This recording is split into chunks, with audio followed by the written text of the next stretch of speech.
keluarga korban. Saya mohon maaf, sebetulnya saya nggak ada niat untuk membunuh. Kalau seandainya dia nggak ngeludahin saya nggak bakal membunuh dia. Saya menyesal melakukan ini. Sahabat saya Sandi ini emang orangnya vokal ya. Mungkin ya nggak sesuai dengan pendapat dia vokal.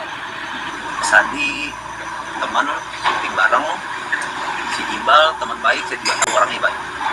Itu si Gimbal itu dia setiap syuting sama kita nggak pernah neko-neko, orangnya baik banget, sopan banget orangnya. Itu benar-benar cuma rambutnya aja Gimbal. Semua orangnya sopan emang ya, sopan, hormat semua artis. Ya makanya kita kaget juga kok dia bisa ngelakuin hal seperti ini. Orangnya baik banget, sopan banget. Saya nggak terima karena saya bukan orang yang temperamen. Saya juga tahu karena sifat sama karakter suami saya itu nggak seperti itu. Yang saya tahu selama ini yang suka ngotot sama saya. Saya sering ngomong sama suami saya gitu. Tadi saya ketemu sama Iqbal, tapi dia ngototin saya.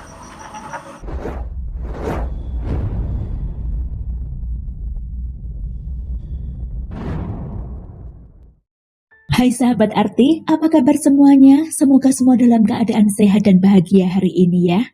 Dalam video kali ini kita akan menceritakan kisah pembunuhan aktor laga Sandi Permana yang kabarnya telah tewas dihabisi oleh tetangga yang juga merupakan seorang kru film.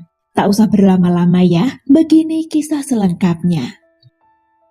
Sandi Permana merupakan aktor kelahiran Jakarta pada 30 Juni 1979. Ia adalah pemenang cover boy Anika Yes 1999, di mana kala itu ia bersanding dengan Dhini Aminarti sebagai juara cover girl. Setelah bergabung dengan rumah produksi Genta Buana Paramita, yang kala itu sangat terkenal sebagai rumah produksi yang selalu membuat drama kolosal untuk televisi, Sandi Permana mulai membintangi sinetron atau serial televisi besar. Awal tahun 2000-an menjadi masa kejayaan karirnya. Kala itu ia sukses membintangi Misteri Gunung Merapi atau serial Mak Lampir, Karma Pala, hingga Raden Kian Santang. Sandi Permana berperan sebagai Arya Soma dalam serial Misteri Gunung Merapi tersebut. Karakternya yang sukses membuatnya terkenal di dunia hiburan. April 2018, Sandi menikah dengan kekasih hatinya Ade Andriani yang biasa disapa dengan nama Ade. Rumah tangganya bersama Ade diketahui selalu harmonis dan jauh dari gosip miring. Hingga dari pernikahan tersebut mereka dikaruniai 3 orang anak. Yang pertama berusia 6 tahun, lalu yang kedua 4 tahun, dan si bungsu 2 tahun. Bersama keluarga kecilnya Sandi tinggal di perumahan TNI Polri Umum, Desa Cibarusah Jaya, Kecamatan Cibarusah, Kabupaten Bekasi, Jawa Barat. Seiring popularitas sinetron laga yang semakin meredup, Sandi pun perlahan tak lagi sesering dulu wirawiri di televisi. Ia lantas mulai merintis menjadi YouTuber dengan isi konten beragam, mulai mukbang, hingga mengunjungi tempat-tempat wisata. Selain itu, Sandi juga pernah mencoba peruntungan di dunia politik dengan mencalonkan diri sebagai anggota DPRD dari Partai Hanura untuk periode 2024 hingga 2029. Tapi sayangnya Sandi kalah. Meskipun namanya tak sebesar dulu, Sandi kadangkala masih terlibat dalam proyek dunia hiburan dan tak sedikit netizen yang masih mengenalinya. Selain terkadang masih syuting, Sandi juga memiliki usaha jualan bakso ikan yang diberinya nama bakso ikan Mak Lampir. Kasus bermula pada hari Minggu, 12 Januari 2025 sekitar pukul 7.30 pagi. Pagi itu cuaca kebetulan sedang mendung, serta suasana perumahan yang sepi karena warga memang masih banyak yang belum keluar rumah saat di hari libur.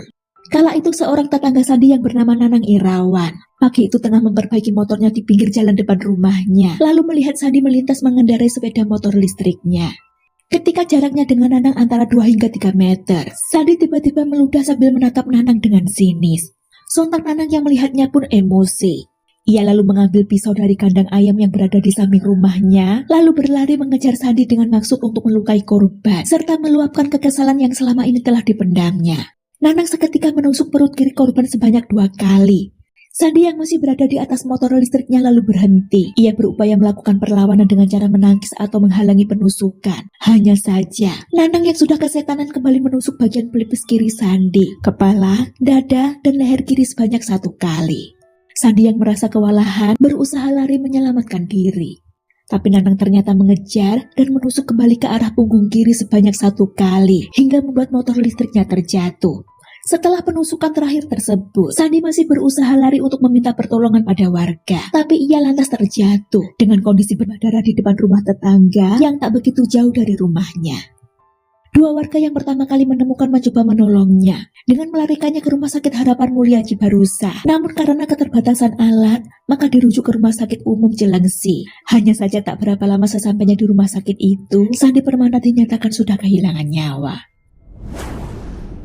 Sementara itu Nanang si pelaku, setelah penusukan ia melarikan diri dengan motornya ke area persawahan. Ia meninggalkan motornya di pinggir sawah, lalu mencari tumpangan truk beberapa kali, hingga akhirnya tiba di daerah Karawang, Jawa Barat.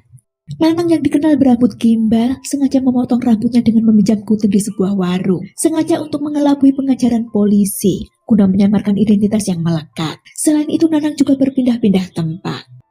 Kematian Sandi Permana, sang aktor laga yang pernah berjaya di eranya ini, tentu meninggalkan duka yang mendalam bagi keluarga maupun rekan-rekan artisnya.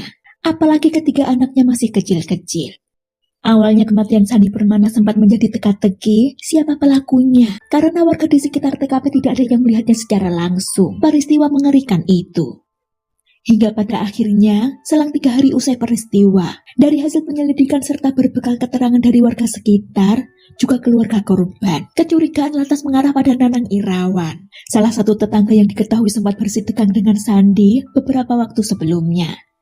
Setelah dilakukan pencarian, pria 47 tahun itu ditangkap ketika sedang santai makan roti bakar pada Rabu 15 Januari 2025 sekitar pukul 10.45 waktu Indonesia Barat, tepatnya di Dusun Poris RT 4 RW 9, Desa Kutumukti, Kecamatan Kota Waluya, Karawang, Jawa Barat. Penangkapan Nanang bermula dari kecurigaan polisi atas keterangan istri Sandi, yakni Ade Andriani, yang mengatakan jika sebelum menghembuskan nafas terakhirnya, Sandi sempat menyebut nama Nanang, meskipun tidak mampu menjelaskan secara gamblang.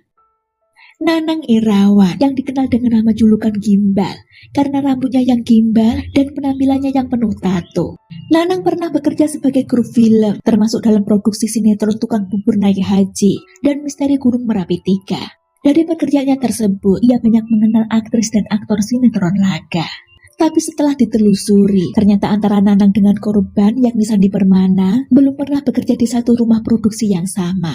Sosok Nanang dikenal oleh warga sekitarnya sebagai pria yang berjiwa pecinta alam, dengan watak pendiam dan agak tertutup. Ia hanya akrab dengan beberapa orang saja di lingkungannya, tapi secara keseluruhan ia cukup ramah, tak pernah terlibat masalah dengan warga lain selain dengan Sandi Permana.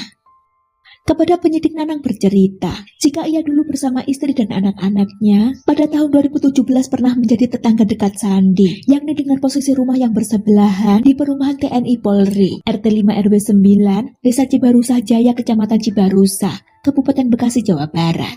Dari keterangan Nanang, tindakannya yang nekat menghabisi nyawa korban aktor Sandi Permana itu lantaran rasa dendam yang sudah menumpuk sejak tahun 2018. Kala itu Sandi yang hendak mengadakan acara pernikahannya. Kebetulan tenda pernikahannya sebagian masuk ke pekarangan rumah Nanang dan ada sebuah pohon di halaman Nanang yang dianggap menghalangi tenda itu. Tiba-tiba Sandi menebang pohon itu tanpa minta izin dulu pada Nanang. Nanang yang tahu watak Sandi pemarah, ketika itu masih berusaha sabar, diam tak menegur. Tapi jauh dalam hatinya ia mulai menyimpan rasa sakit hati pada Sandi. Setelah itu hubungan keluarga Nanang dengan keluarga Sandi menjadi tidak harmonis. Nanang tak pernah menyapa Sandi, begitupun Sandi yang juga tak lagi menyapa Nanang. Tahun 2020 konflik mereda ketika Nanang memutuskan untuk menjual rumahnya yang di dekat rumah Sandi itu. Ia dan keluarganya lalu pindah ke blok yang berbeda, tapi masih satu RT di komplek yang sama. Lalu tibalah pada Oktober 2024, ketika itu kebetulan ada acara pertemuan warga. Dalam pertemuan tersebut, Sandi menyampaikan pendapatnya dengan cara berteriak-teriak sambil berdiri, padahal warga lain duduk lesehan. Sandi ketika itu juga sempat cekcok dengan istri ketua RT yang saat itu menjabat.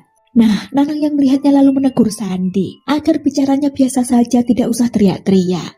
Namun Sandi yang ditegur oleh Nanang tak terima, sambil berdiri melotot pada Nanang, ia berkata, "Lu bukan warga sini, gak usah ikut-ikutan."